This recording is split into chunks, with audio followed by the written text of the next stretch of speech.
The surprising power of atomic habits. The fate of British cycling changed one day in 2003. The organization, which was the governing body for professional cycling in Great Britain, had recently hired Dave Brailsford as its new performance director. At the time, professional cyclists in Great Britain had endured nearly 100 years of mediocrity. Since 1908, the British riders had won just a single gold medal at Olympic Games, and they had fared even worse in cycling's biggest race, the Tour de France. In 110 years, no British cyclist had ever won the event.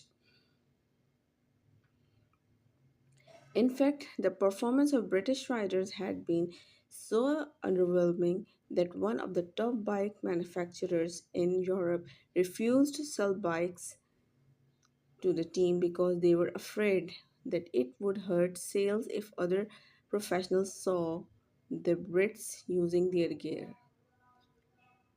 Brailsford had been hired to put British cycling on a new trajectory.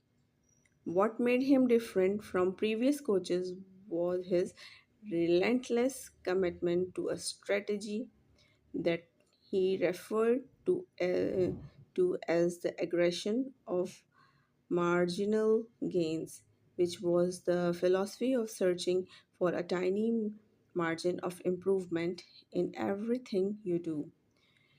Brailsford said the whole principle came from the idea that if you broke down everything you could think of that goes into riding a bike and then improve it by 1% and you will get a significant increase when you put them all together.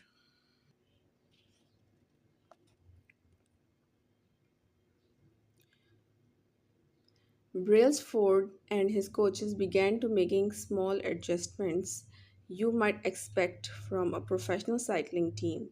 They redesigned the bike seats to make them more comfortable and rubbed alcohol on tires for better grip. They asked rider to wear electrically heated overshorts to maintain ideal muscle temperature while riding and used biofeedback sensors to monitor how each athlete responded to a particular workout.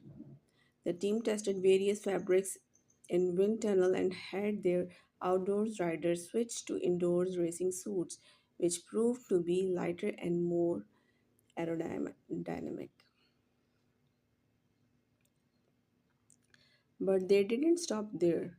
Brailsford and his team continued to find 1% improvement in overlooked and unexpected areas.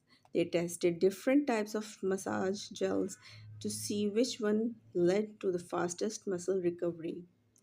They hired a surgeon to teach each rider the best way to wash their hands to reduce their chances of catching a cold.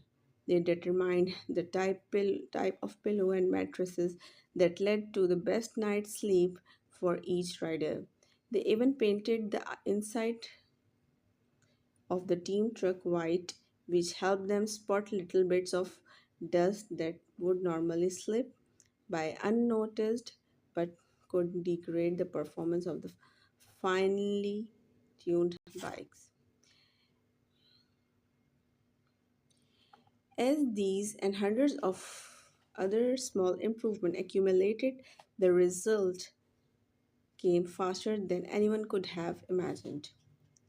Just 5 years after Brailsford took over, the British cycling team dominated the road and track cycling events at the 2008 Olympic Games in Beijing, where they won an astounding 60% of the gold medals available.